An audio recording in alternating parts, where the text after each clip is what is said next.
photoelasticity is a little bit involved. That is why I wanted to record a special video lecture. I can't leave it to the TAs, unlike the other experiments. Okay, thank you. If you want, you can stay, but I won't be like interacting with you unlike a normal lecture. I'll just keep on presenting the theory. Okay. So, okay.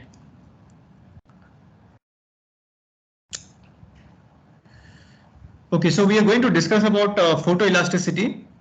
Let me check if I started the recording. Yeah, recording has started. Okay, so basically this is an experiment where we have to take advantage of the optics to study about the stresses in a sample. Now, the theory behind this is quite rich, and there's a lot of things here. Like if you take up a book on experimental stress analysis, there are like 3-4 chapters dedicated just on photoelasticity. We certainly do not have to go into all those details. We will learn this particular topic of photoelasticity in a very utilitarian approach, meaning whatever we need, only that we will learn. Nevertheless, we will have to discuss certain things in some detail.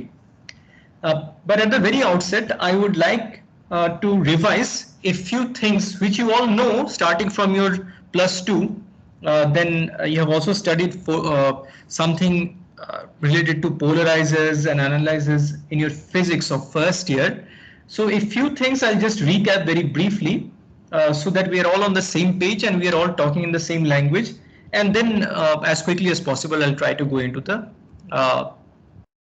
some of the details of photoelasticity. Okay, so first and foremost, we are going to treat light as a wave, which means that, so light as a wave.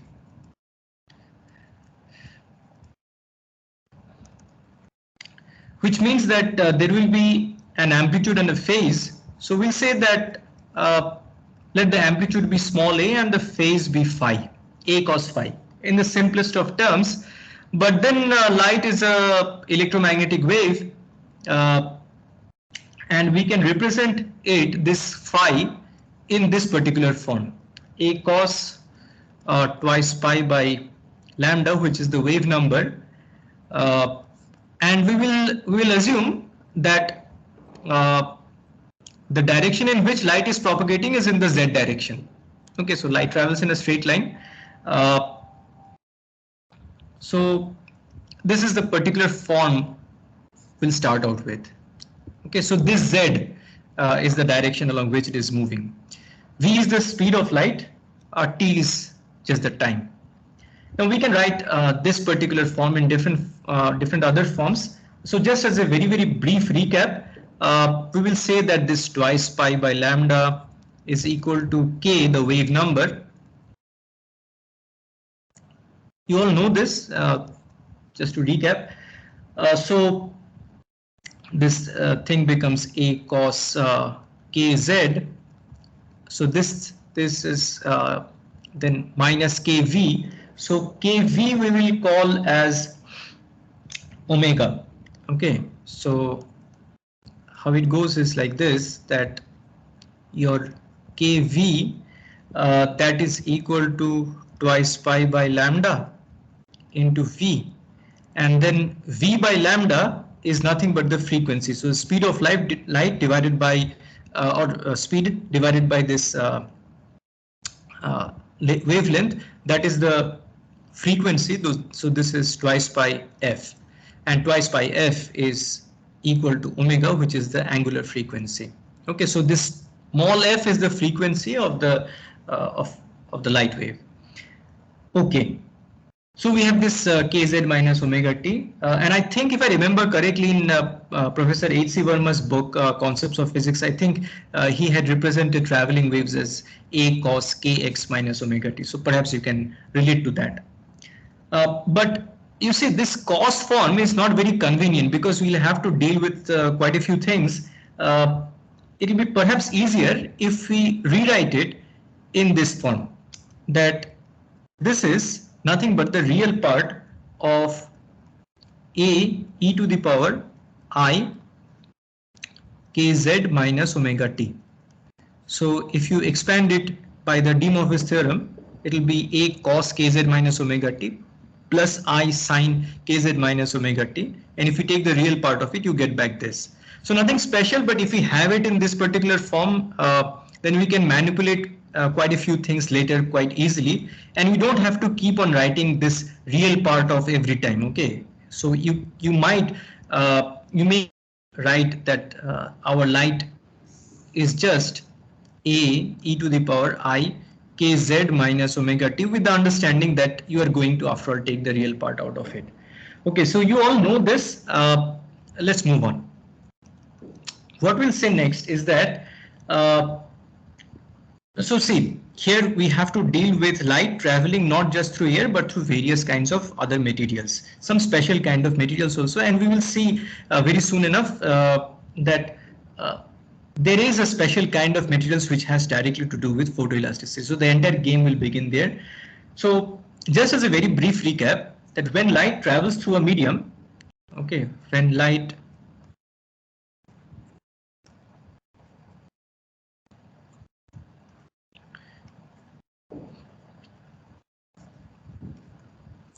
through a medium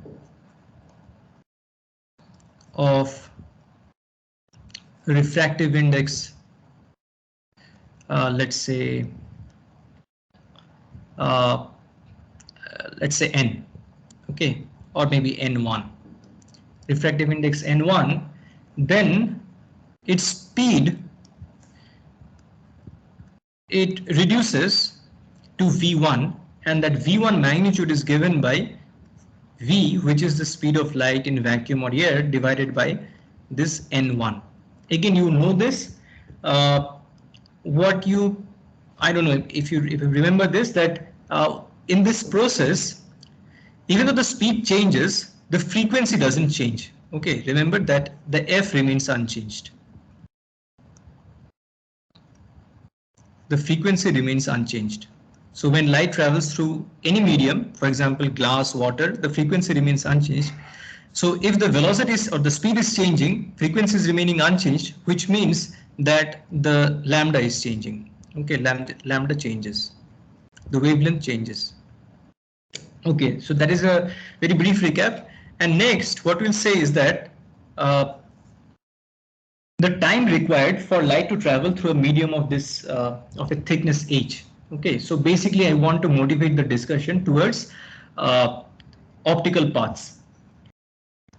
So the time required for light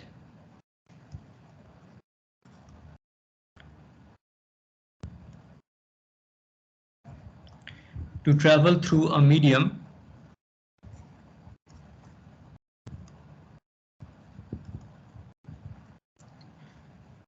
of thickness h. Of thickness h, and mind you that I had just mentioned that of refractive index n1, so we'll continue to say that. Okay, of refractive index n1.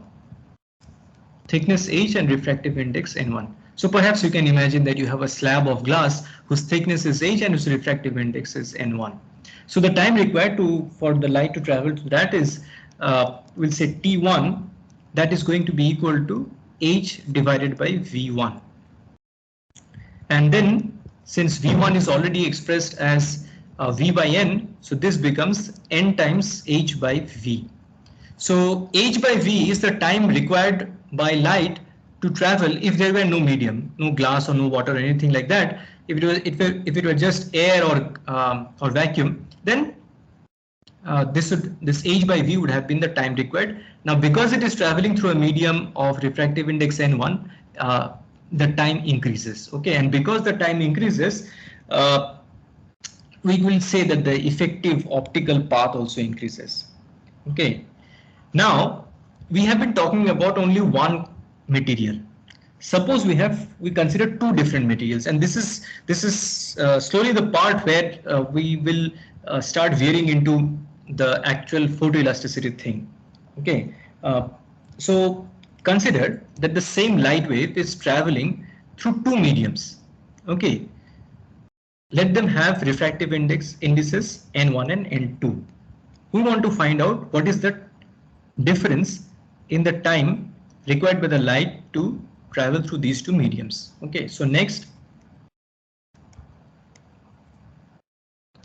when traveling through two different mediums.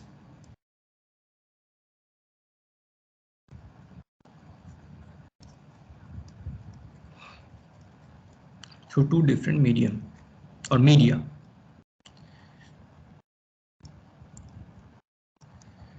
Okay, so what we'll have is T2 minus T1 will be equal to, just following through from here, so we'll have N2 divided by H by V minus N1 into H by V, and that of course will give us N2 minus N1 into H by V. Nothing special here, but we are going to will need to use this. And that means, okay, so since this is the difference in the time taken by the light to travel through the two different media, it means that the phase difference, okay, or you could say the effective path difference, okay, let's say it like that, the path difference. So this is the effective path difference, okay, and the path difference between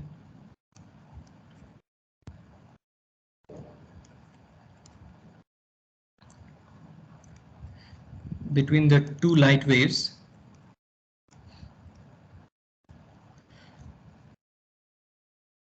after emerging from the two media.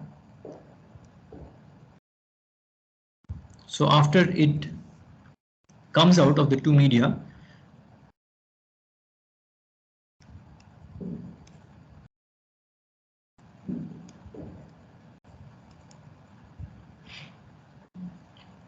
will be simply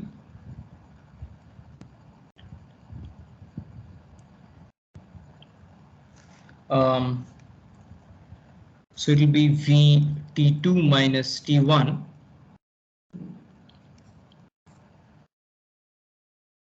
that will be equal to N2 minus N1 into H.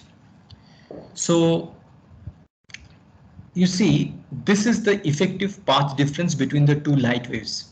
Okay, of course, it is important to note here that the two media, even though they have two different refractive indices, the thickness is the same. Okay, so the path difference introduced between two light waves which travel through two different media of the same thickness but two different refractive indices, this is the thing. So why is this important? Why are we discussing all of these things?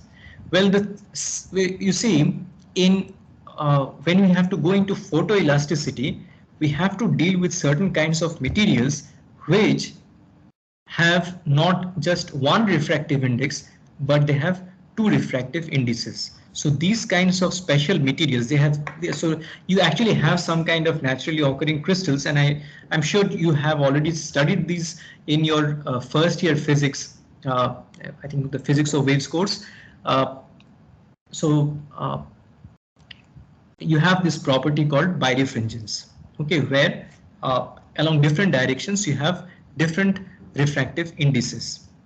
I'm not going to recap all of those things. I'll just leave it at this. So this part of the discussion,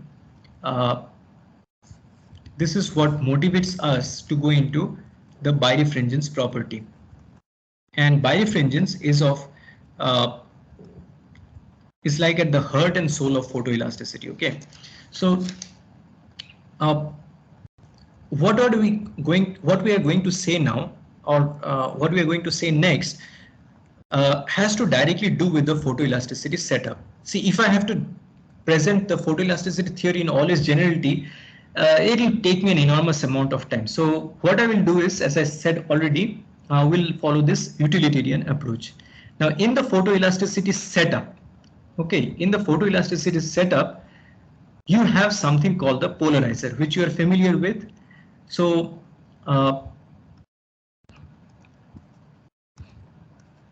so whatever we have discussed till now, as a recap, you keep it at the back of your mind. Okay, now we are going into the photoelasticity setup. So in this photoelasticity setup, we have primarily a polarizer. Okay, of course we have a light source. Now that light source can be like a white light source, like from a fluorescent lamp, or it could be a special kind of light source which emanates just a monochromatic light. So in our lab, the special monochromatic light that we use is one from a sodium vapor lamp having a wavelength approximately equal to 589 nanometers. You will see that it's a nice bright yellow colored lamp. But the actual optical elements which we use in the photoelasticity setup, there we have the polarizer and something called the analyzer. Now I'll put some gap between these two things, okay, the polarizer and the analyzer, and you'll understand in a short while why I'm putting this gap between these two words. Okay, so I want to first just describe to you in a very qualitative fashion what is going on here. So you have the light source here. This is the light source. The light is going through this polarizer. It is getting polarized. Okay, so it is getting polarized like this. So basically, if you remember that polarized light is such a light where the amplitude of or the vibrations of the electromagnetic waves, they are confined to a certain plane. Okay, unlike light from a normal light source where it may be vibrating in random directions with random amplitudes. Okay, so this is the special ability of a polarizer to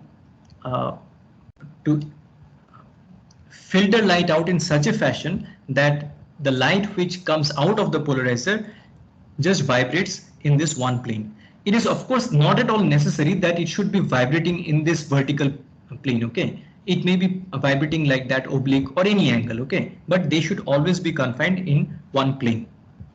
Next, what will happen is that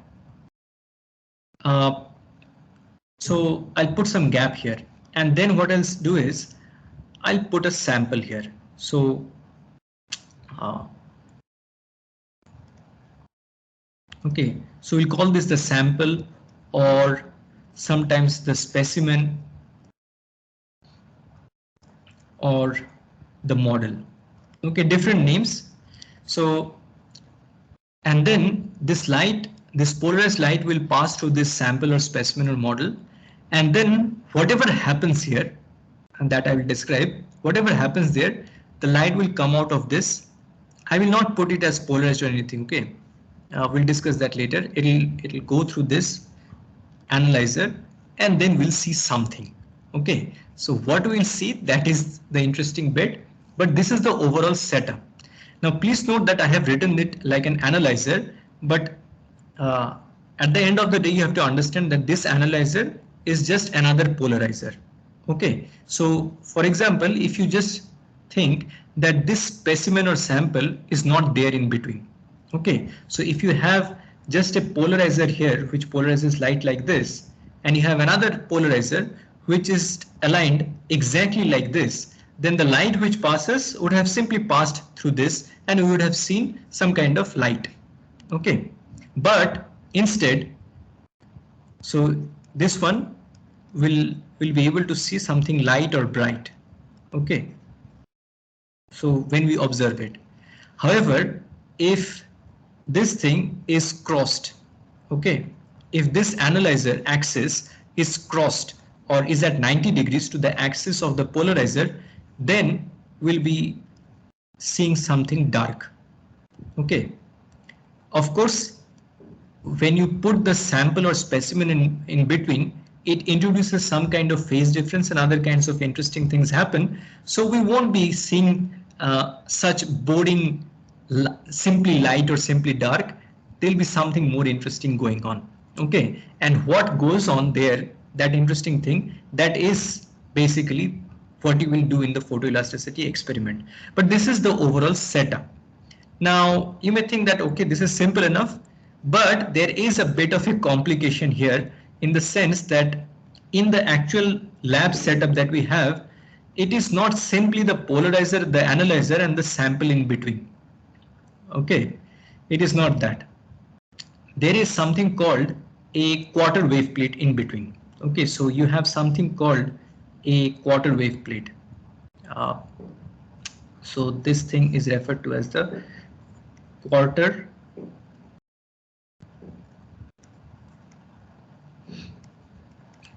wave plate, and you will have just before the analyzer another quarter wave plate. Okay, so this also is a quarter wave plate.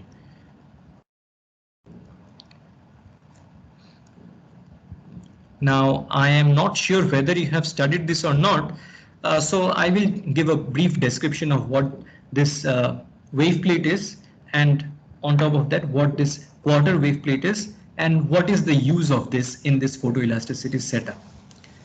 All right. Now you have to understand, or just note one thing, one very small thing, that if the quarter wave plate is not there, okay, if quarter wave plate is not there, I'll just write it down here. Okay. No quarter wave plate.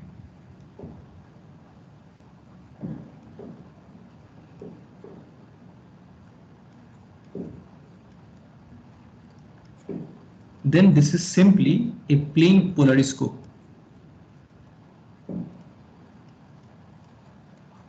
Okay, and when you have quarter wave plates, you will have something called circular polariscope and other kinds of things, but we'll come to that a little bit later. Okay.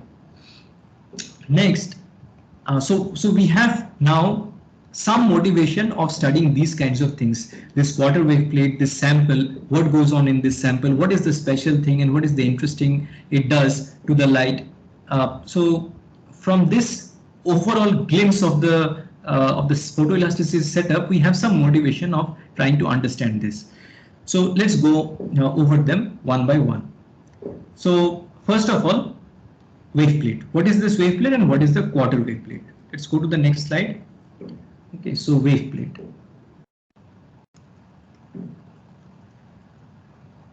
I'm not going to write fill this slide with words. I will just describe it. Anyway, it is getting recorded. If you are not very sure, just pause and rewind and listen again. And anyway, I will be there very much standing when this lab is going on. So basically, your wave plate is a birefringent material. Okay, as simple as that. Okay, a wave plate is a birefringent material, means that it will have two different refractive indices. Okay, so this wave plate will have a N1 and N2. Okay, so the question arises, what is the quarter wave plate?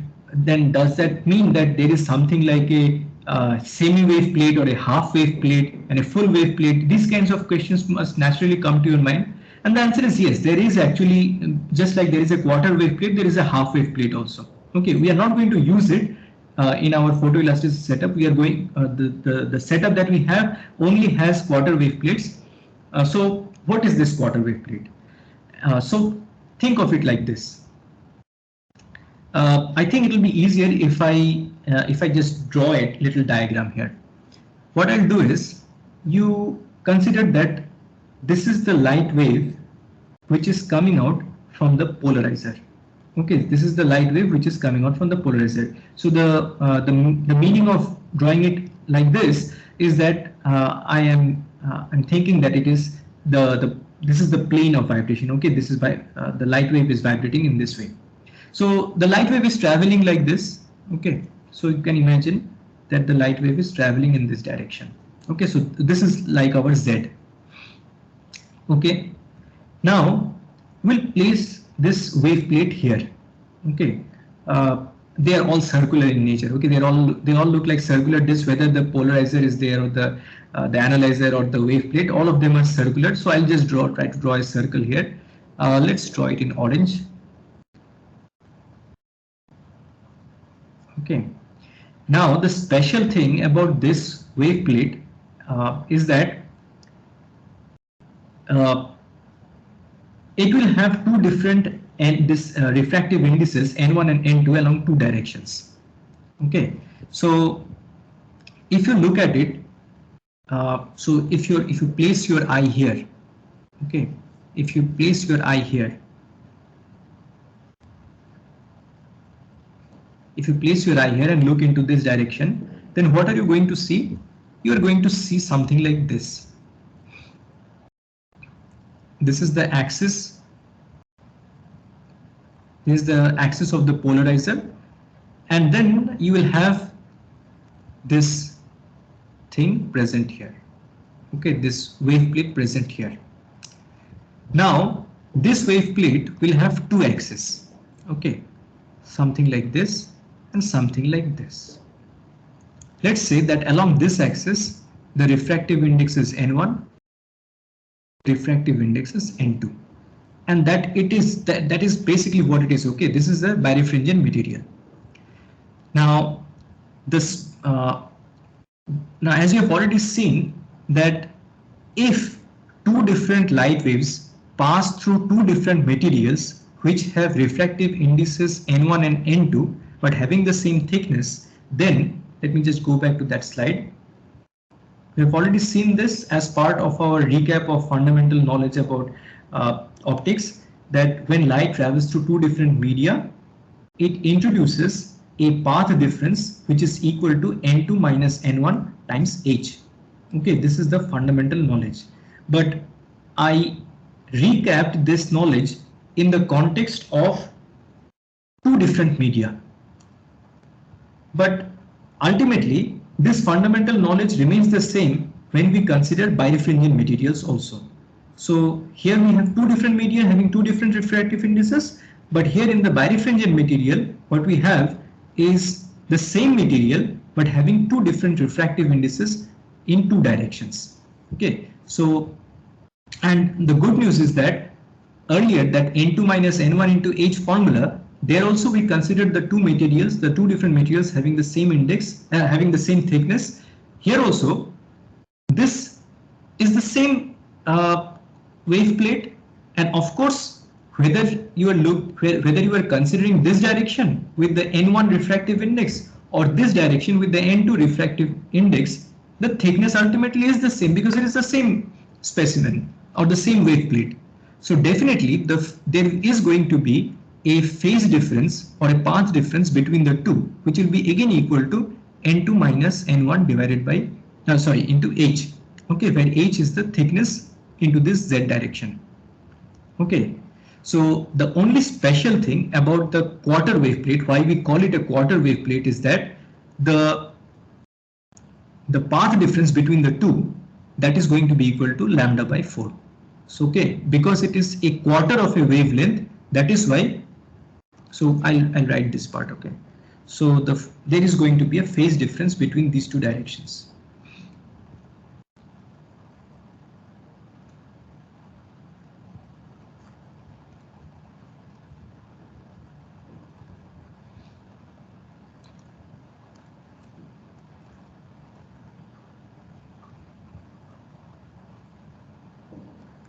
Okay, between the two directions. And for the quarter wave plate, the special thing is that this phase difference, so please note I'm no longer writing it as path difference, I'm calling it phase difference. So accordingly I'll have to adjust my representation. So phase difference is going to be, so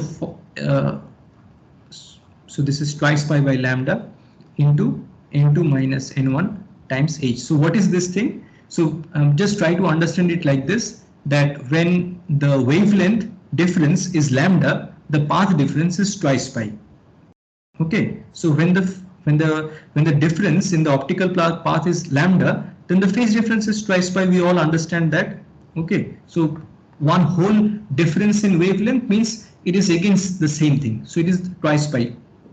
So when you have a path difference of N2 minus N1 into H, it is going to be twice pi by lambda into N2 minus N1 into H. Okay, just like in simple arithmetic. Okay, so this much is okay, but we have to understand one very important thing which I have not mentioned till now, and that is, sure, we understand that there is going to be a phase difference like this, but at the same time, remember that the light which is entering this wave plate, it is this polarized light. So when this polarized light comes out of this thing, okay, it gets decomposed into two different polarized lights. So one polarized light is coming like this, it is passing through this wave plate, and after emerging from this wave plate, it is going to be decomposed into two directions, or two more polarized light waves. And if you are expecting that those two should be along these directions, you are absolutely right that indeed this will be like this. One of the polarized light will be vibrating in this plane, and the other will be vibrating in this plane. So this phase difference that we are talking about, that is actually the phase difference between these two components of the original polarized light. Okay, so this is one polarized light, this is another polarized light. The difference, the phase difference between them is what I have represented here. Okay. Not clear this part. Sorry? This part is not clear. Like how it is decomposing to N1 and N2. It is not decomposing into N1 and N2. It is decomposing along two directions. It is decomposing into two directions. So one of them is referred to as the fast axis and the other is referred to as the slow axis. Okay, now forget about the phase difference and everything. Just from the name, the fast axis and the slow axis, can you guess which one should be larger? N1 or N2 should be larger? So I'm saying that this is the fast axis. Fast N1 is less. Sorry? If it is fast, then N1 is less. If it is fast, N1 is less, actually. That is correct. Okay, so N1 is actually less than N2. If I'm actually telling you that this is the fast axis and this is the slow axis, then it must necessarily be true that N2 must be greater than N1. Okay, now what was your doubt? Like how it is happening? Yes, sir. Why it is like decomposing a straight line into two directions? Like it is changing. Just a second. Okay, somebody has actually come to my thing. Just give me a second.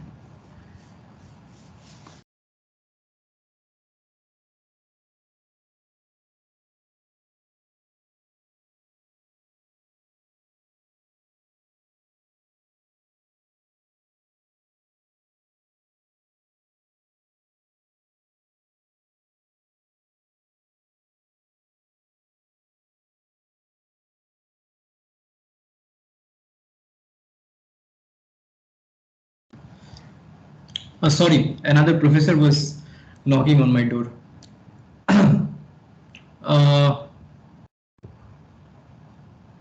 So whoever asked the question, I think he left. No, sir. I am there. Praveen. Oh, Praveen, you asked? Yes, sir. Okay, okay. So see, why this gets resolved, that is that you have to, I mean, go into the actual physics of the crystals. Okay, we are not going to go into that detail. All right. Okay, so in physics of yours also they taught this, like it becomes circular polarized, linear converts to circular. I think like it's not. They also didn't taught very clear. No. So one thing I want to make clear is that if you generally take a wave plate and you see like this, that there is a fast axis and there is a slow axis, the whatever comes out of this wave plate, that is not going to be in general a circular polarized light. Okay, in fact, if you place a quarter wave plate in general in front of a polarized light, then also what you get after this, it is not going to be a circular polarized light. You will get a circular polarized light only and only if the fast axis is at 45 degrees to the original polarized light. Okay, by the way, please note that this fast axis and this slow axis, they are at right angles to each other. Okay, so if the fast axis is at 45 degrees to the original polarized light, the slow axis will also going to be at 45 degrees. It is only and only in that very special case where you have a quarter wave plate in front of a polarized light with the fast axis of the quarter wave plate at 45 degrees to the original polarized light, only and only in this very special condition will you have what is coming out of the quarter wave plate as a circular polarized light. Otherwise, no. Okay, in general, it's going to be an elliptically polarized light, which is the most general kind of polarized light. Okay. Okay, sir. All right. So actually, I mentioned quite a few things which I was planning to say later, but no matter. It's good you asked. So what we are going to say next is that yes, we have this quarter wave plate, and this quarter wave plate uh, will introduce a phase difference which is equal to pi by 2. Okay, or correspondingly, if you think in terms of the path difference, let me write that separately. So this will be introducing a path difference of lambda by 4. Okay, so whatever this thing is, that will be equal to pi by 2. Okay, now this is regarding wave plates. Okay, and specifically about the quarter wave plate we are actually going to use in our photoelasticity setup. But then let us go back to the previous slide and note that beyond this quarter wave plate there is this sample. What is so special that is going on in this sample? First and foremost, you have to understand very simply, like even a school child can understand this, that this sample has to be made of a transparent material. Okay, because light has to pass through it. Okay, this is the simplest understanding, that it has to be made of a transparent material. But then immediately you will see that, see, after all this optics business is fine, but after all we are doing some kind of a mechanical experiment, so we have to load the specimen, and whenever we are loading some kind of a specimen or some kind of a material, usually the kind of materials that we talk about is certainly not glass or any kind of transparent polymer. Rather, we are going to use something, or we have been using something like steel, aluminium, the two most common materials in all our problem sheets. Sometimes we have been using wood also. So steel is not at all transparent, aluminium is certainly not transparent, and wood is not transparent. Okay, so what is going on here? Okay, so just because it is something, is it something like this, that just because we want to do photoelasticity, we are going to cook up some arbitrary specimen made of some kind of glass, and the kind of experiments we do on the glass has to do only with glass, and then this experiment can never be utilized for understanding anything that is going on in steel or wood or aluminium. So the answer is no, it is not like that. Okay, had that been the case, then this photoelasticity experiment would not have been so popular. People would not have done so much work on it. Okay, and we would not also have taught you in your undergraduate fundamental course. So what happens really is this, that in the photoelasticity experiment, it is certainly true that the specimen that we use is made of a transparent material. But the good news is that some of the kinds of loadings and some of the kinds of stresses that we are interested in, it just so happens, okay, this is very, very important. Let me write this in a separate slide. Okay. It just so happens that this is very important.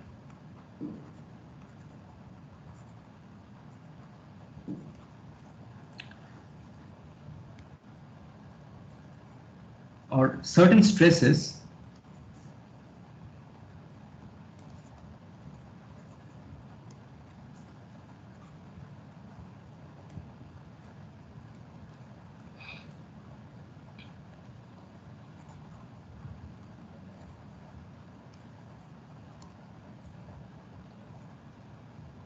or I can actually write it in a separate way. Certain stresses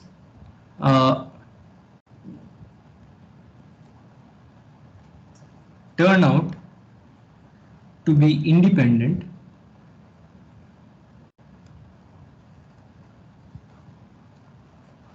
of material properties.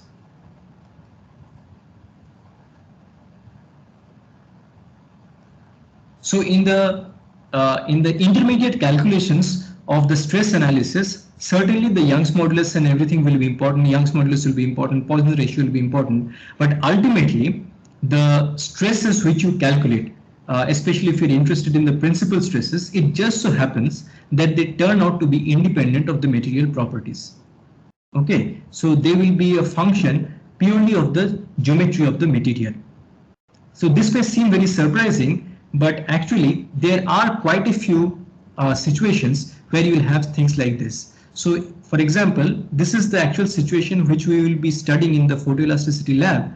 When you have a circular disc like this, and this disc, mind you, can be made of steel, of aluminium or anything, and the load on this will be in this fashion, in the diametrically opposite directions.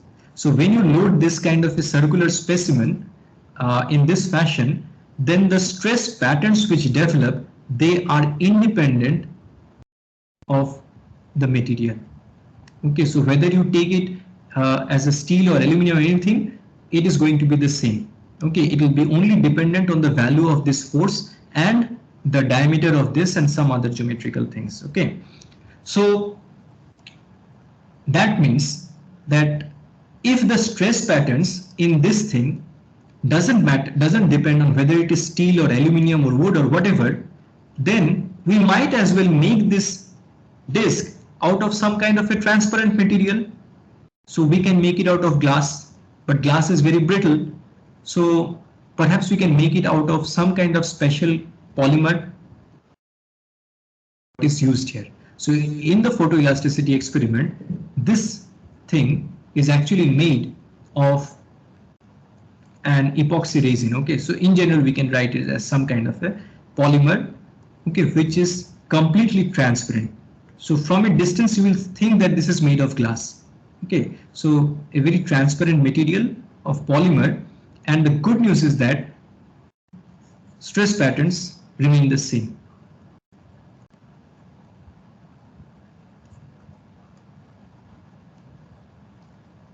Stress patterns are the same as it would be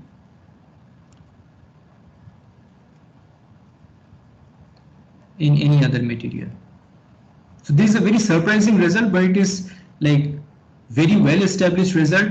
People have done a lot of theory behind this, a lot of experiments. It is completely well established, so no need to worry. So so we have this polymeric material. So this disc made of polymeric material is transparent, but at the same time, remember what we talked about birefringence? So this polymer is so very special, okay, really special. Okay, this is really special. And the speciality stems from the fact that if you just hold this polymeric material, nothing special happens. Just if you keep it on the palm of your hand, nothing will happen.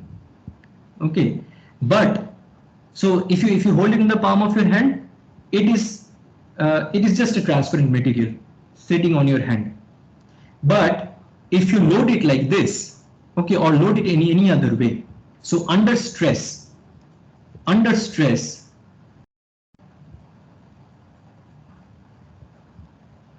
this polymeric material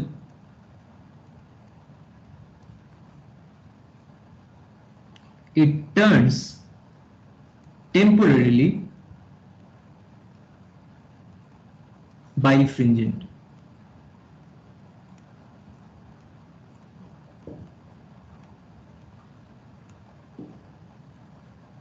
So 2 exclamation marks. Okay, so first surprising thing was that even though it is a polymer, it shows up stress patterns which are the same as any other material, but that is not due to the special nature of the polymer. That is just the special nature of the physical situation or the mechanical situation. But the real surprising thing or the real specialty of this polymer is that normally without any stress, it is just a transparent material. But the moment you put it under some kind of stress, it magically transforms into some kind of a birefringent material. But this birefringence of this polymeric material is a completely temporary phenomenon. The moment you remove the load, it will again lose this birefringence and it will turn back to a simple transparent material.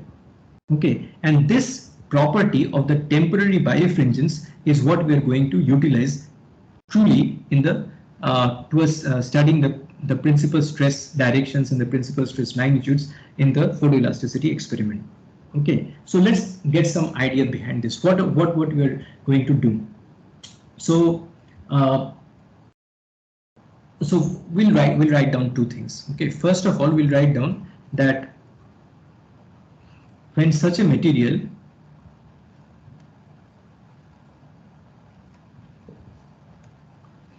is stressed,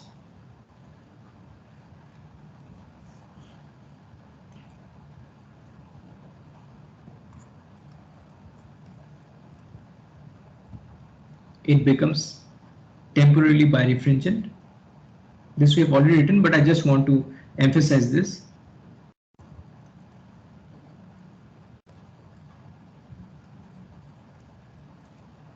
It becomes temporarily birefringent. And the other point is that, as you've already talked about the directions, okay, so remember in the context of the wave plates, we had talked that a wave plate is basically a birefringent material, but it will have this fast axis and the slow axis. Now, under stress, this polymeric material, I have just said that it becomes temporarily birefringent. So what happens is that the fast axis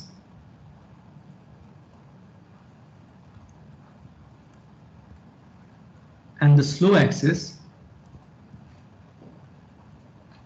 get aligned.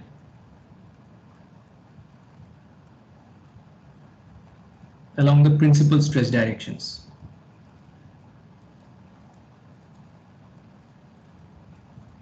So this is very interesting, like extremely interesting, because you note that from our studies of mechanics of solids till the mid semester, we have already seen that the principal stresses are going to be perpendicular to each other. Now, if they are perpendicular to each other, and we are saying that the fast axis and the slow axis are going to get aligned along the principal stress directions. Okay, so principal stress directions. Okay, sorry. Principal stress directions. It means that the fast axis and the slow axis should indeed be mutually perpendicular to each other, which is actually consistent with the fact with what we had already mentioned here. Okay, so this fast axis and the slow axis, they are mutually perpendicular to each other, and that is actually very much it gets consistently reflected in this situation also. So first of all, the polymeric material is stressed, it becomes temporarily birefringent. So you have two axes. Okay, for this temporarily birefringent, you must have two axes, the fast axis and the slow axis. But this fast axis and the slow axis, they must get aligned along the principal stress directions. But we know that the principal stress directions are at 90 degrees to each other, and this fast axis and the slow axis are indeed, okay, as they should be, they are also at 90 degrees to each other. So that's great.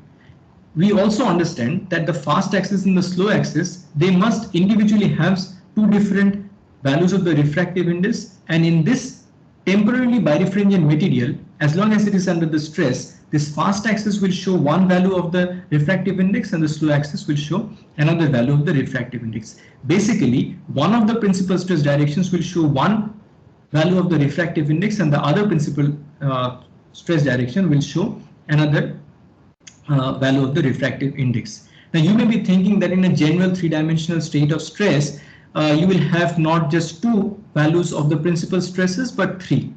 But this kind of a setup, that is ultimately a plane stress setup. Okay, because the thickness of this disk is very small, and you please note that whatever loading is taking place, it is in the plane of this. Okay, so this is very much a case of plane stress, not plane strain. Okay, plane stress. So in plane stress, we don't have to bother about the third principal stress. It will be there, but we don't have to bother about it for now. So we have these two principal stresses, and the fast axis and the slow axis are along them. Now, regarding the refractive indices, we have to understand a little bit about them and their connection with the principal stresses. Let's go to the next slide. So what we'll say is something like this, that if N1 and N2 are the refractive indices corresponding to the two principal stress directions. Okay, so principal stresses, let's call them sigma 1 and sigma 2.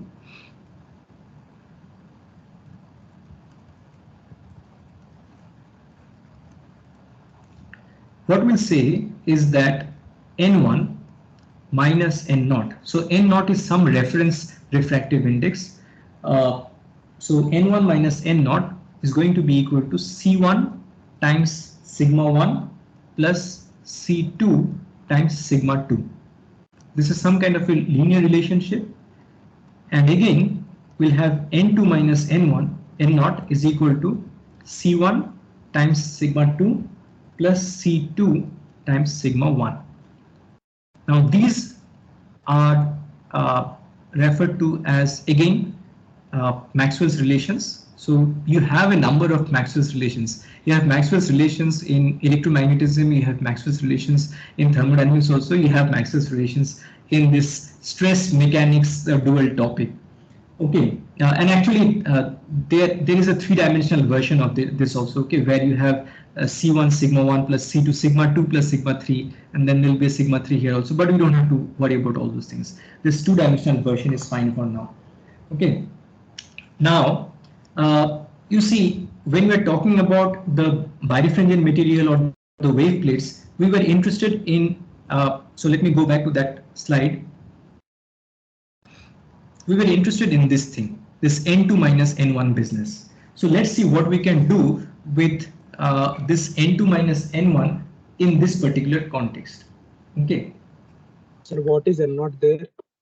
N0 is some kind of a refractive index. If I remember correctly, this is the refractive index that you will have when it is not under any kind of stress. Okay.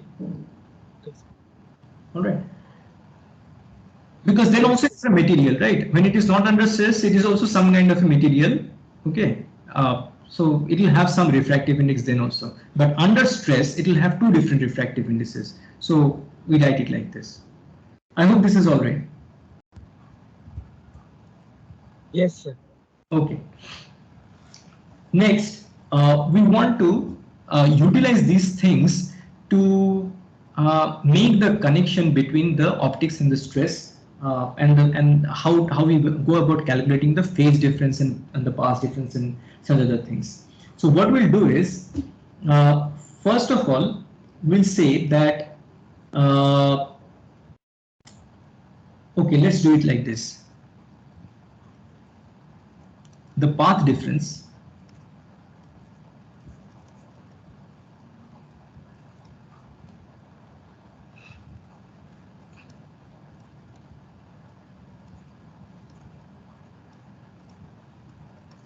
between the two light waves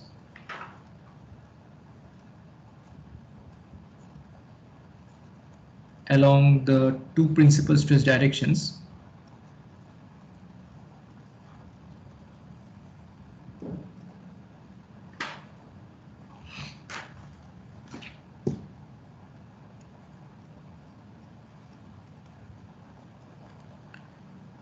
will be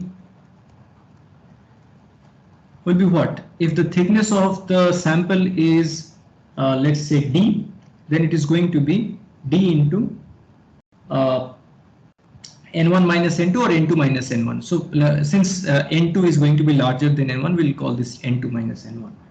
Okay, now as a result of this, the phase difference will be again just like before. So basically here I'm just repeating whatever I'd written earlier. So the phase difference is going to be equal to twice pi by lambda, sorry,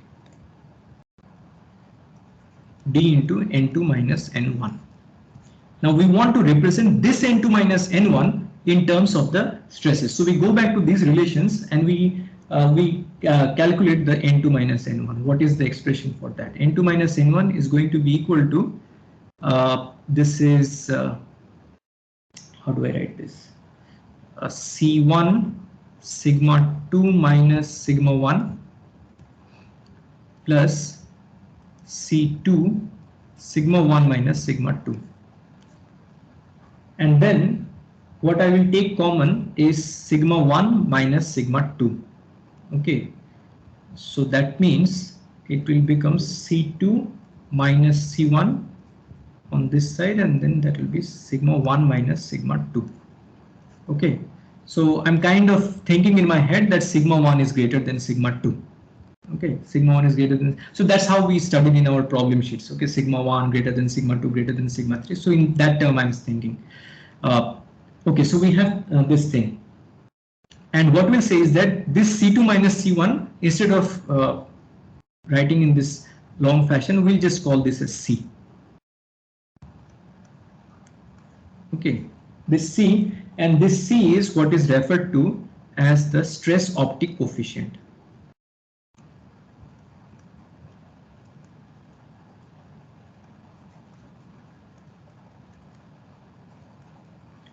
Fine, nothing big here, but if we go back to the phase difference, what happens to that? Okay, let me go to the next page. So back to the phase difference now. So the phase difference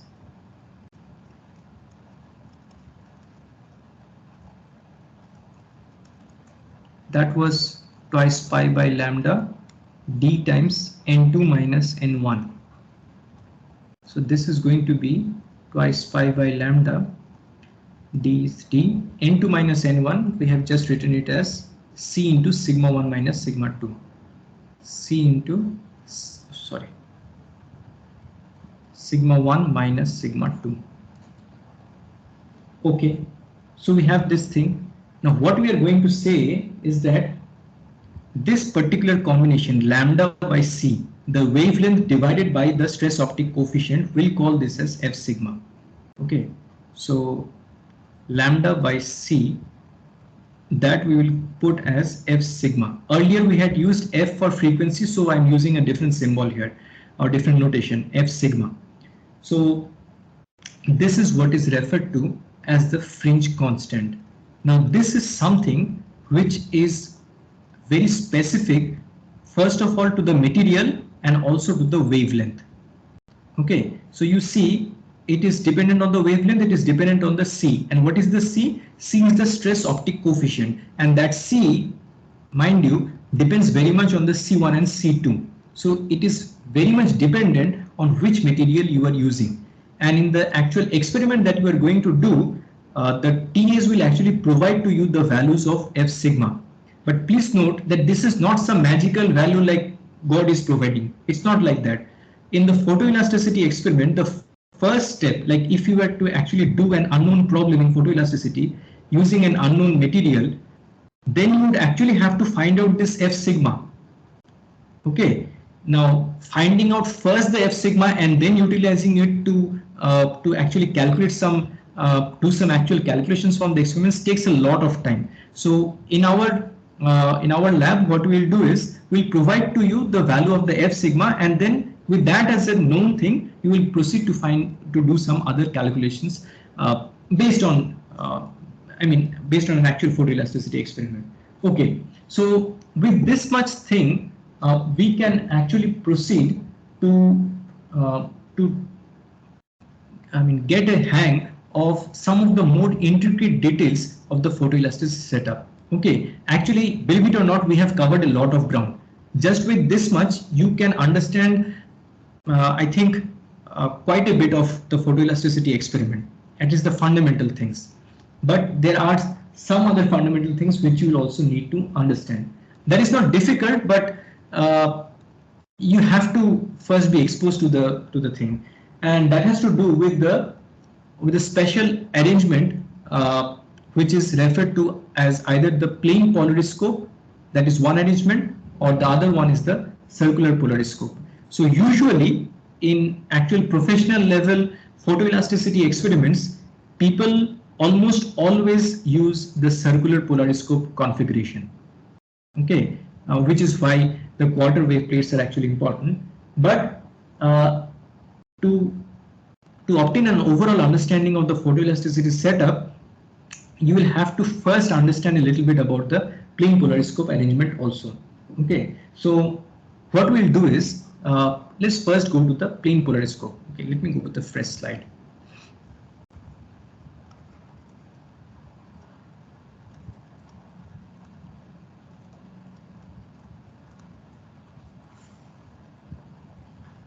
Okay, so in the plane polariscope, what we'll do is we will consider the story from the time that the light wave emerges from the polarizer. Okay, so first we have a light source and then it goes through the polarizer, it gets polarized and starts vibrating in only one plane. It is from that point that we are going to start the story. So let P denote the light wave emerging from the polarizer.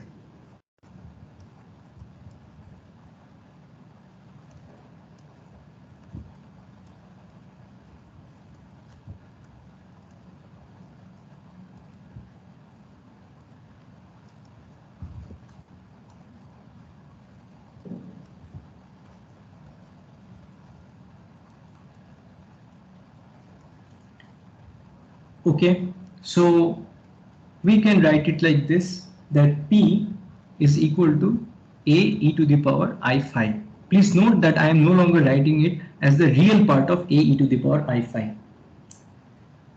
Next, you consider that this light, this P, it is passing through some kind of a specimen made of the kind of polymeric material, the temporarily birefringent polymeric material which we had talked about in the previous slides. Okay, so next,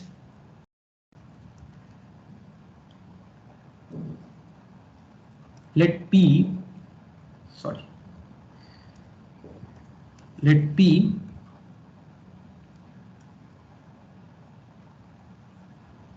pass through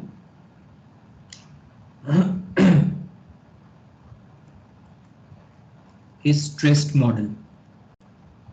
I'm writing it like this, a stressed model, so that it will make you remember the fact that this model is very much a made of temporarily birefringent material. So it is only under stress that this birefringence is activated. And what we'll say is that, so let me draw this diagram. Okay, so what we'll have is that this is the polarizer axis, and let's say that this is the fast axis, this is the slow axis. So usually that F and S, those letters are usually reserved for the quarter wave plates. So since we are not considering this, I mean we are only in the plane polariscope, there is no story of the quarter wave plate. Okay, so what we'll say is that, let's say this is the M1 direction and this is the M2 direction. This is like the fast axis and the slow axis, but we are just representing it by the M1 and M2. Okay, and let's say that,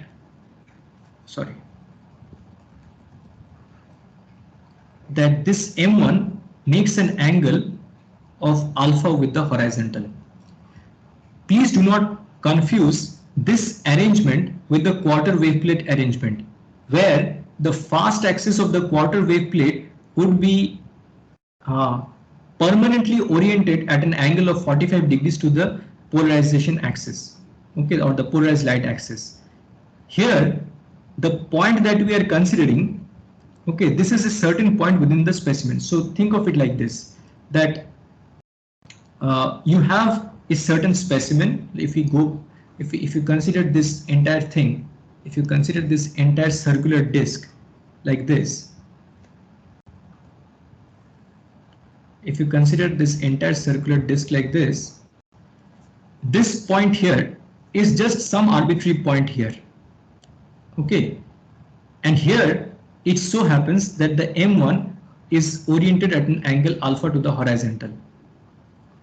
Why is that? Because this M1 is oriented along the sigma 1, the first principal stress direction.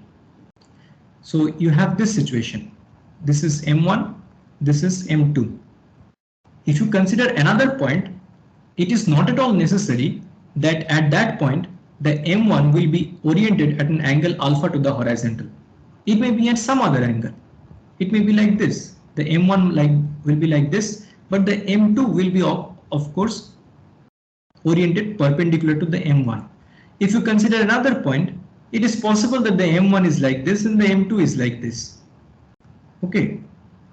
So here we are only considering some generic point. Okay, where the M1 happens to be oriented to the horizontal by some alpha. Okay. This situation. Okay, this situation is happening like this, that only because when you are applying this diametrically opposite loads, some kind of complicated stress pattern will form in this specimen, as a result of which at different points the principal stress directions will be different. Okay, so at this point the principal stress will be like in this direction, and the other principal stress direction will be like this. Here it will be like this and like this, like this and like this. But in a quarter wave plate, or in general in a wave plate, no matter which point you are thinking of or considering, the fast axis and the slow axis will always be permanently oriented to some angle, to some constant angle with the horizontal. Okay, that is also one fundamental difference between the wave plate and this temporarily birefringent material. Okay, where the birefringence gets activated under some stress. So in this situation, what we have is, so now we are going to do a little bit of convenient algebra. So this is P. Okay, if this is alpha, this is 90 degree minus alpha. So what we are going to say is that our M1, that will be simply P cos of 90 degree minus alpha, that is just P sin alpha. And our M2, now you have to be a little bit careful with the M2, because it may seem that okay, this is 90 degrees minus alpha, this entire thing is 90 degrees, so this is definitely alpha, and we are going to end up with P cos alpha. Okay, this P cos alpha definitely will be there, but you have to understand that when you are writing like this, okay, you have to make this connection with this original light wave. Okay, here the P cos alpha will be definitely there, but at the same time this M2 is such an axis which will be at a certain phase difference with this M1. Okay, will be at a certain phase difference with this M1. So what is this phase difference? We have already talked about it. The phase difference is nothing but this phase difference. Okay, this is the phase difference. Okay, so just to very quickly recap, this is the phase difference between the two light waves which emerge along the two principal stress directions. Okay, so this is the phase difference between them. So we are going to write that. So this will be in terms of this this complex representation I delta. Okay, and that delta is nothing but, okay, where delta is equal to twice pi by lambda d into n2 minus n1, or you can write it as twice pi by lambda this d into c into sigma 1 minus sigma 2. Fine.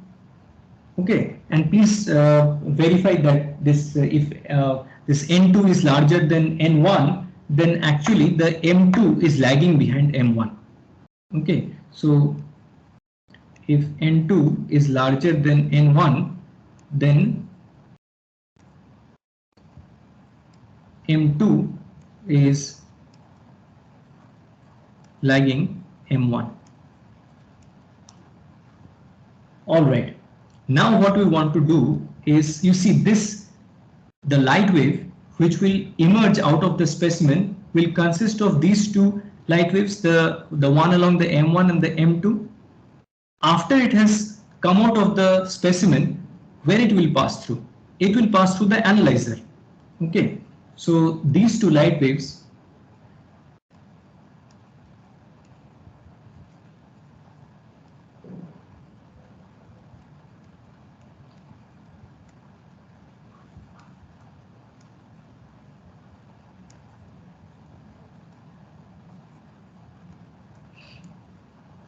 will next pass through the analyzer. Now, usually what is done is that this analyzer is considered to be at an orientation which is at 90 degrees to the polarizer. Okay, so usually, but this is not necessary. Okay, usually the analyzer axis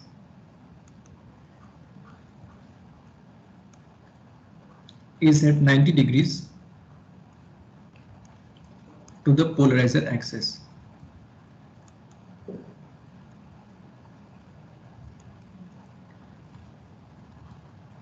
Okay, again I am saying that this is usual.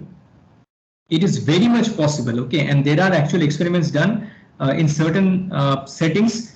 In our lab only you will be able to see that the analyzer need not be at 90 degrees to the polarizer. It may be at 0 degrees to the polarizer axis. Okay, so there are different settings. Ultimately, your particular group, what you will do, you have to actually see. Okay, whether it is at 90 degrees or at 0 degrees or what other angle is there. Okay, usually 90 degrees or 0 degrees. So you'll have to first see. Now, just for the sake of doing some showing you something, I'll just proceed like this. This very common configuration where the analyzer axis is at 90 degrees to the polarizer axis. So you can understand that the analyzer axis will be like this. Okay, this will be the analyzer axis. So the these two light waves, the M1 and the M2, when they pass through the analyzer, they will again get filtered because the analyzer will only allow light which is aligned along its own axis. Okay, that means if I'll just copy this figure.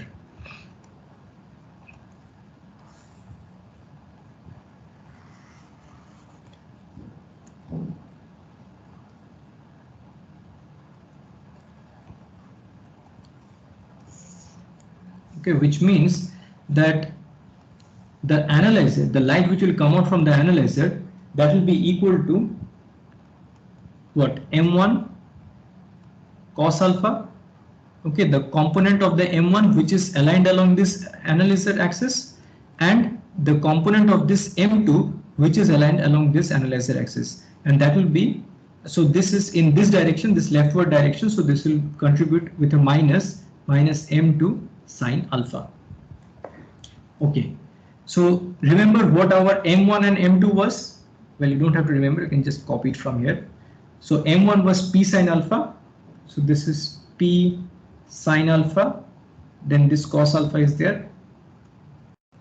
Next, for the M2 we have this expression, P cos alpha E I to the power delta sine alpha.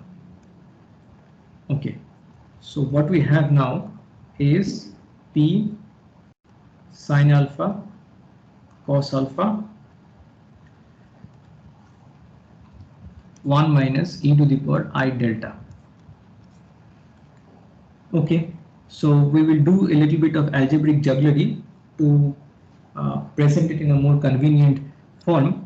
It may not look very convenient, but we'll be able to extract some more information out of it that way. So first of all, the sine alpha cos alpha with a half in front, we will adjust it to sine twice alpha. And this part, we will pull off a little bit of a trick in the sense that we will take this e to the power I delta by 2 common. So what will be left with here is e to the power minus I delta by 2. We'll see in a moment why I am doing all this jugglery. Okay, so we have this thing. So this is what? This is cos delta by 2 minus I sine delta by 2 minus of cos delta by 2 plus I sine delta by 2. So sine twice alpha e to the power I delta by 2, and within bracket we'll have from this minus twice I sine delta by 2. All right, so this 2 in the denominator and this 2 in the numerator will cancel, and we'll end up with minus I p sine twice alpha. Then we'll have this sine delta by 2, and then of course this e I to the power delta by 2. Okay, what good does this do us? Well, we can remember this p was a e to the power I5. We'll write that also. Okay, let us write this in full detail. Okay, like this. We'll have this thing also. Let's bring it together. Okay, just be a little patient with me. We will get something nice out of this.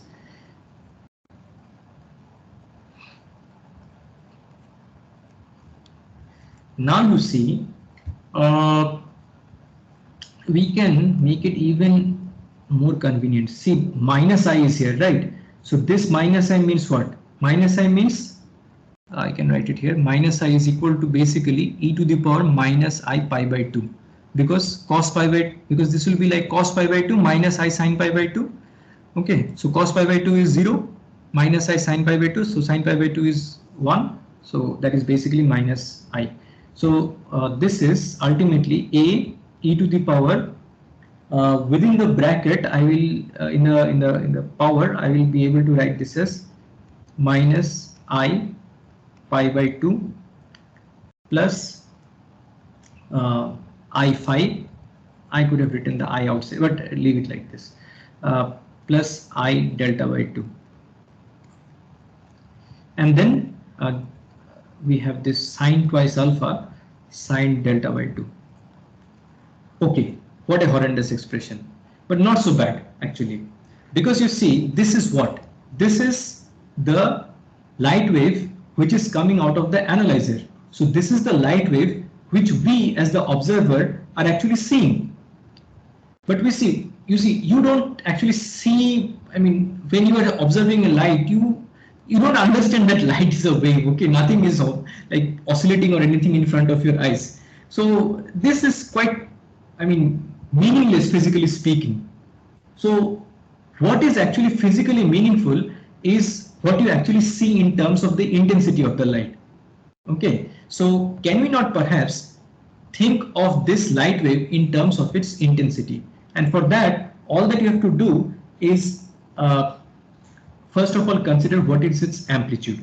So the amplitude of the light which is coming out of the analyzer, I'll put it up as the magnitude of this. So this will be A. So just think for a moment, this is e to the power I something.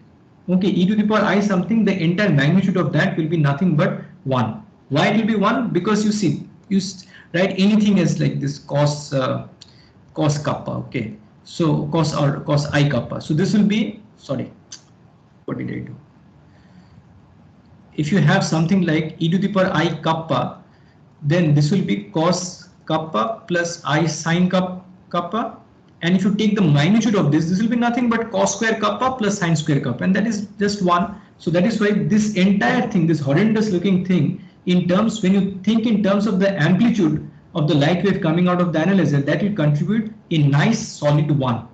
Okay, so that is A times 1 times, so what will be this? This will be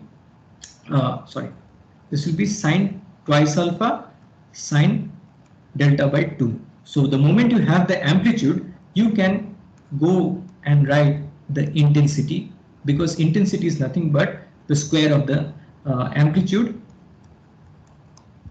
So this will be a square sine square twice alpha sine square delta by 2.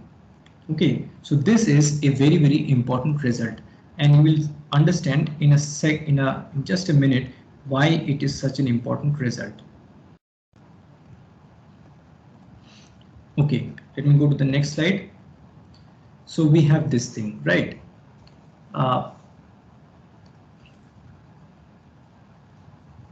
refer to this expression I is equal to a square sine squared twice alpha sine squared delta by 2, you please note that this is going to be equal to 0. Okay, I is going to be equal to 0 under two conditions. And why are we interested in the intensity to be 0? Because people have found out from experience that our human eye, it is very sensitive to the presence of darkness. Okay, wherever you have darkness, you can detect it very clearly. And when you actually do the experiments, when you rotate the various things, you will see that you can actually capture, like feel the darkness quite distinctly. Okay, so it is kind of very difficult to distinguish between two different brightnesses, but it is much easier to distinguish between two different levels of darkness. Okay, so that is why we are kind of interested in the intensity falling to 0. So what we'll say is that there are two conditions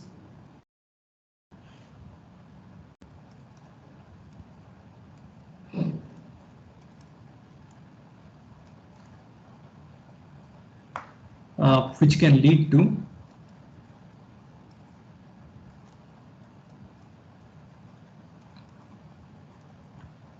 I equal to 0. That is dark regions.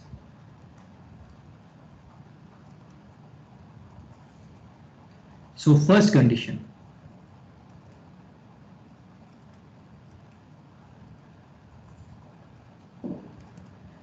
First condition is when your sine square twice alpha is equal to 0.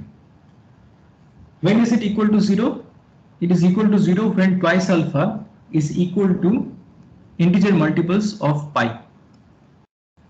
Okay, of course it can be 0 also. So 0 plus minus 1 plus minus 2 and so on and so forth, which basically means that your alpha should be equal to this integer multiples of pi by 2. Okay.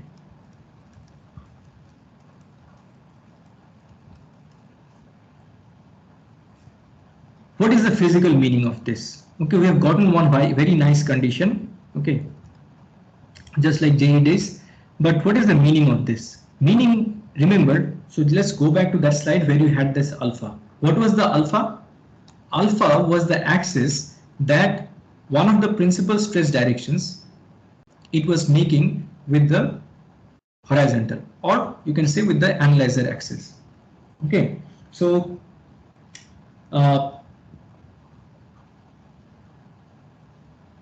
you have to understand that at those points where the principal stress direction makes this integer multiple or integer multiples of this pi by 2 with the horizontal, so when this makes it these special kinds of angles, at those points we will see a dark region.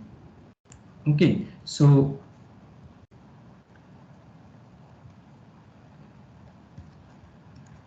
at those points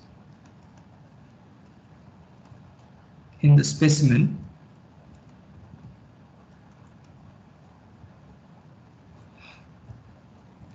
where the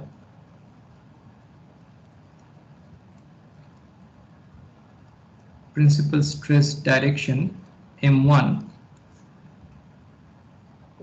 makes angles of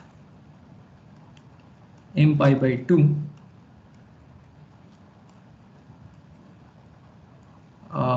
makes angles of M pi by 2 with the analyzer.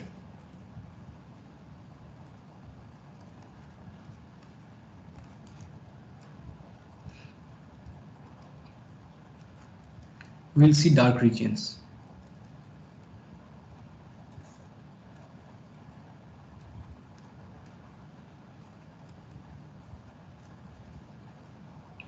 All right. Now, please note that at different points, we will have different directions of the principal stresses. So you will have over the entire region of the specimen,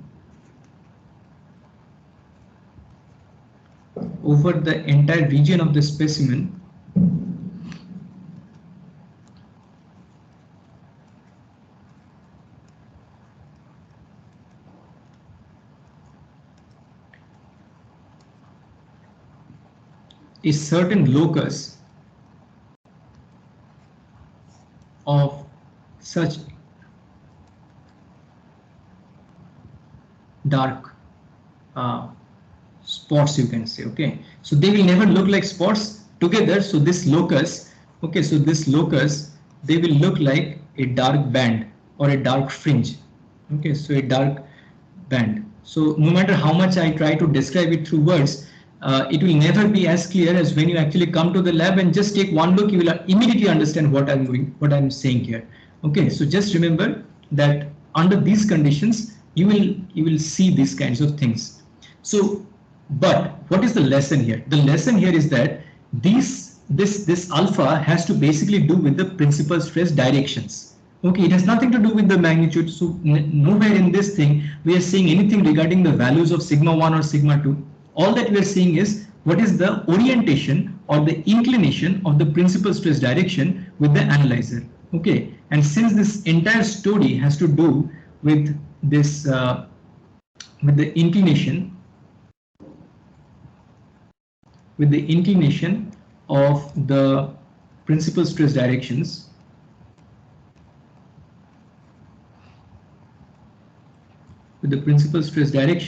that is why this locus, okay, this is referred to as an isoclinic. Okay, so you see this inclination, okay, this clean is there, so this clean is here. Okay, so something like that. Okay, this is the best way to remember. So inclination, isoclinic. So which means that there is something iso other also, and that iso other thing will be called the isochromatic, and it has to do with the other condition which is going to give rise to this I equal to 0, and that will follow from this sine square delta by 2. So let's consider that the second condition. The second condition for I equal to 0.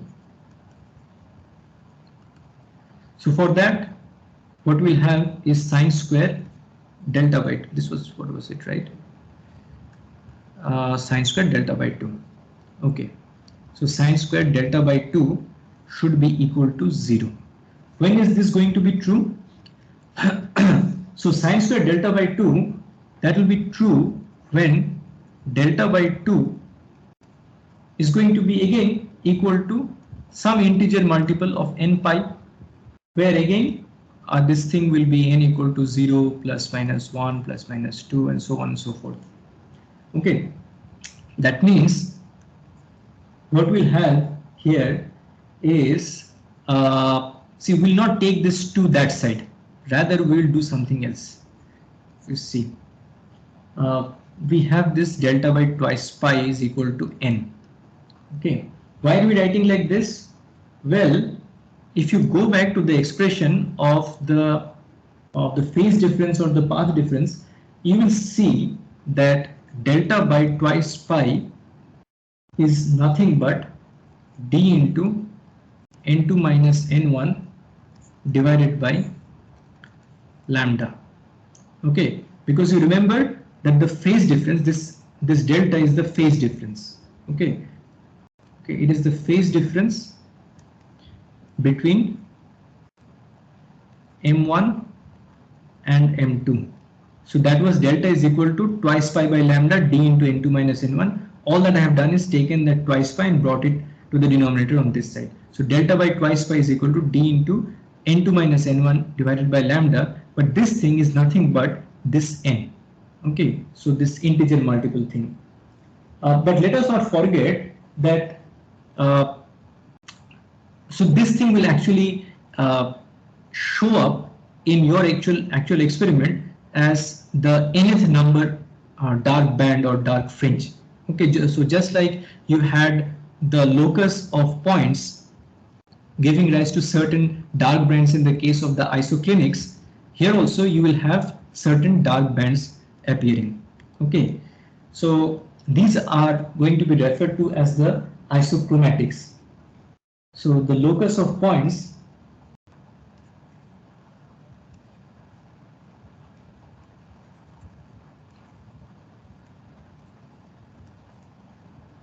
along which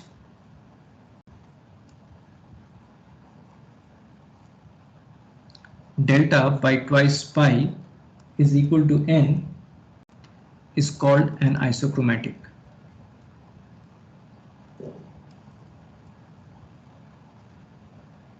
Isochromatic. Now, one general knowledge thing I will tell you is that I'm putting it to you like a general knowledge, but there is an entire understanding of optics behind it, which we are not going to get into. Okay, so people who are extremely interested in optics may try to explore it, why this is so. If you use some kind of a white light, okay, white light maybe from some kind of a fluorescent bulb, and we'll actually demonstrate to you that this actually happens. When you have white light, the isochromatics, okay, all these isochromatics, they show up as nice colorful bands, okay, almost like a rainbow, colorful bands. But when you have monochromatic light,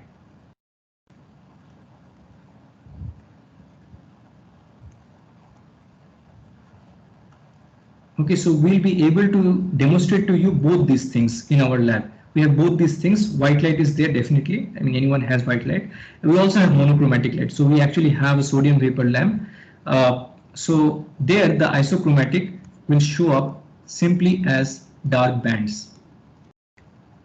The moment we say that in the case of the monochromatic light we have dark bands, your mind may ask you a question like this, that if the isoclinics are showing as dark bands and the monochromatic light is also showing as dark bands, the isochromatics are also showing as dark bands and the isoclinic are showing as dark bands when you have monochromatic light, then is it not confusing? And the answer is yes, it is very much confusing.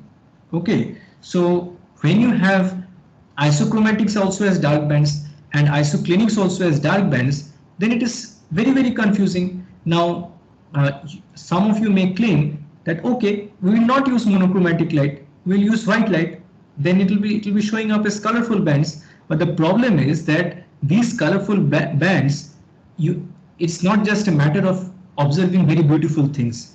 After doing the observation, you have to do some calculations also. So counting the number of fringes in these colorful bands is not at all easy. Okay, it's not practical. Okay, so we have to go to this monochromatic light and we have to rely on the dark bands. But then this is rather painful. Okay, to distinguish between the isoclinics and the isochromatics, because both are showing up as dark bands, is extremely difficult, and you will see the difficulty like live in front of your eyes. Okay, but then remember that all of this discussion where both the isoclinics and the isochromatics are appearing, it has, we have been discussing it in the context of what? I'm going back now. So this is in the context of plane polariscope. So to summarize, that in plane polariscope you have the appearance of both the isoclinics and the isochromatics. Okay, so I'll just summarize it here. In the plane polariscope,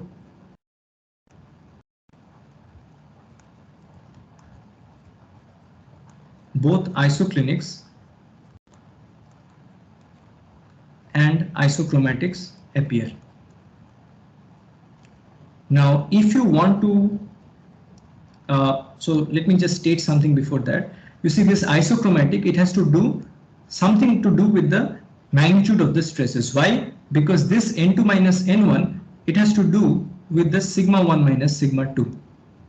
Okay, so if you can count this nth order isochromatic band, then you can get some idea regarding the sigma 1 minus sigma 2. And remember, okay, from your mid-semester syllabus, that this sigma 1 minus sigma 2 by 2 is nothing but the in-plane maximum shear stress. So you can get some idea about the shear stress from just by counting this nth order isochromatic fringe.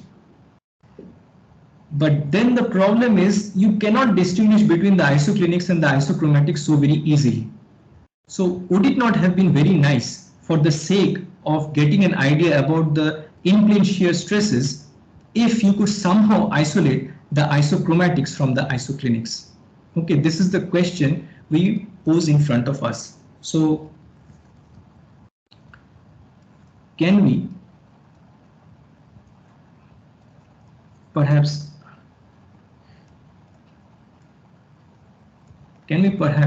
distinguish, or even better,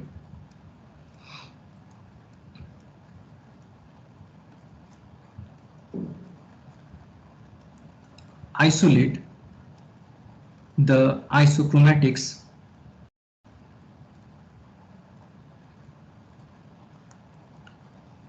from the isoclinics?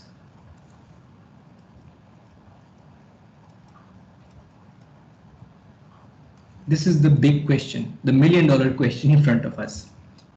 Well, the answer is yes. Okay, it is very much possible. It is possible to distinguish, it is possible to isolate also. Distinguish is something like this.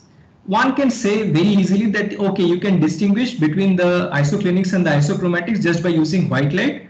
Okay, because the isochromatics will look like colorful bands and the isoclinics will look like dark bands. Easy. But as I said, that is not very practical. So even with monochromatic light, theoretically it is possible to distinguish between the dark bands due to the isoclinics and the dark bands due to the isochromatics. Okay, it is possible to distinguish.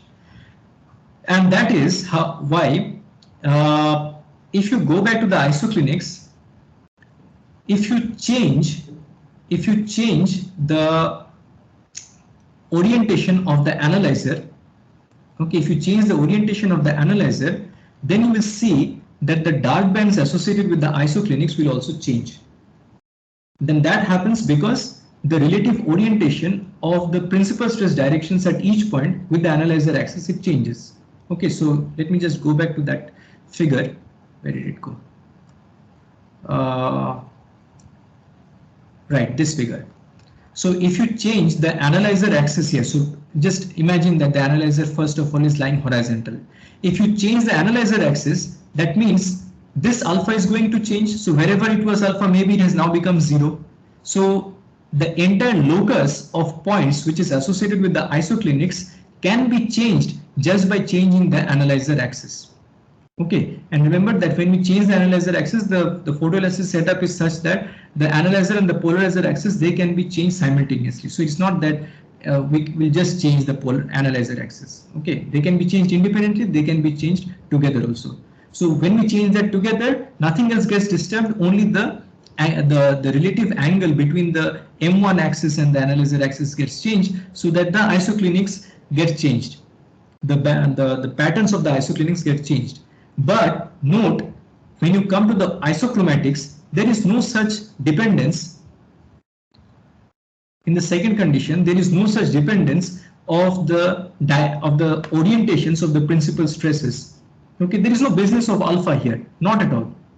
So even if you keep rotating the polarizer and the analyzer together, and you keep on changing the alpha also, it has absolutely no influence on the isochromatics.